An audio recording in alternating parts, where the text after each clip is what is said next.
So you predicted about a year ago that Trump would win because, in your view, he's a, quote, master persuader. Why do you think his persuasion skills were more effective? Well, one of the things he does, and this comes from my background as a trained hypnotist and someone who's studied persuasion for years, is that he speaks in visual ways quite often. That's just one of the things he does.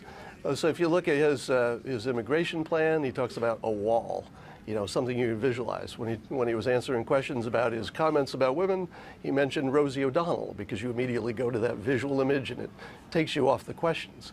When he talks about ISIS, he says they're putting people in cages and they're chopping off heads. So when he talks about his enthusiasm for his campaign, he says, look at the crowds, look how big the crowds are. So he always goes for the visual, and our visual sense is our most persuasive part of our brain.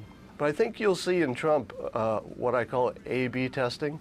That's a phrase from the business world, where somebody will try something, and then if it doesn't work out, they quickly reverse. You've seen that with his immigration plan. It started out pretty extreme, but with the public's opinion weighing in, that backed off to something that's pretty close to what the current policy is. You saw when he misspoke about abortion and had about his opinion about punishing women who got illegal abortions. It took all of 24 hours for the public to say, that opinion doesn't work for us, and he immediately changed.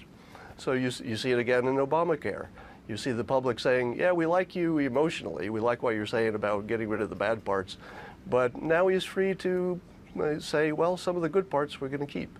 So I think you're going to see a business approach where he rapidly tests a lot of stuff, and he's going to keep the good stuff and get rid of the bad stuff. He'll probably do it pretty quickly.